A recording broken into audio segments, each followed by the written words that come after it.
আজ আমি তোমাদের সাথে এই 2 টায়ারের কেকের ডিজাইনটা শেয়ার করব। এটা ছিল একটা চকলেট ট্রাফেল কেক আর পার্পল আর পিঙ্ক কালারের। চকলেট ট্রাফেল সেহেতু চকলেট থাকবে না এটা তো হতেই পারে না, কারণ চকলেট ট্রাফেল কেকের বিশেষত্ব হচ্ছে প্রচুর পরিমাণে চকলেট থাকবে। তেমনই আমি এখানে চকলেট দেওয়ার চেষ্টা করেছি।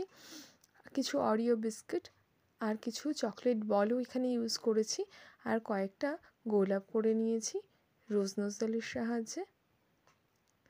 কয়েকটা সাদা গোলাপ আর গোলাপি কালারের গোলাপ করেছি, এর কম্বিনেশনটা বেশ ভালো লাগছিল। সেহেতু দেখো এই গোলাপটা পড়ে যাওয়ার জন্য আমি একটা স্ট্রিক ইউজ করেছি, যাতে এটা সেট হয়ে যায় ভালোভাবে, তারপর সরিয়ে দেব। এখানে আমি নিচেও কয়েকটা পাপড়ি দিয়ে দিলাম, কারণ গোলাপটা ফুলফিল লাগছিল না সেই জন্য। নিচের বেসের পাশেও একটা গোলাপ দিয়ে দিয়েছি, গোলাপি কালারের। মোটামুটি কেকে সব গোলাপগুলো বসানো হয়ে গেলে আমি এর বেসের নিচে কয়েকটা ডিজাইন করব। আর এখানে স্টার নোজেলের সাহায্যে কয়েকটা ডট ডট দিয়ে দিয়েছি।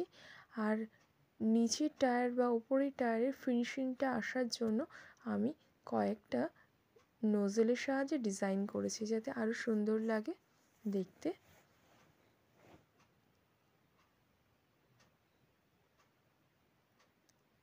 নিচের টায়ারে ডিজাইনটা কমপ্লিট হয়ে গেলে আমি বেসের একদম ওপরের টায়ারের ডিজাইনটা কমপ্লিট করে দেব।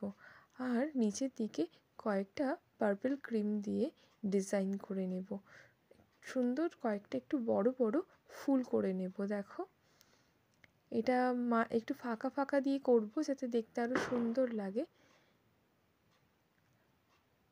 এরপর এখানে আমি কয়েকটা সাদা ডট ইউজ করব, একটা নোজেলের সাহায্যে দিয়ে দেব, ডিজাইনটা আরও সুন্দর ফুটে উঠবে। আর দেখেছো তোমরা, আমি পুরো কেকটায় চকলেট গানাশ দিয়ে ড্রিপিং করেছি, যেটা আরও সুন্দর লাগছে দেখতে।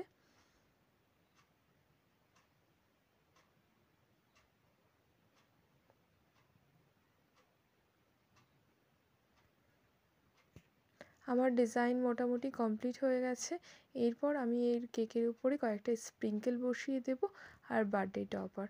দেখো আমার কেকটা রেডি। যদি তোমাদের আমার কেকের ডেকোরেশন বা আমার ডিজাইনটা ভালো লেগে থাকে, তাহলে আমার চ্যানেলটাকে লাইক আর সাবস্ক্রাইব করে দিও। আর যদি কোথাও কোনো অসুবিধা হয় বুঝতে, আমাকে বলো।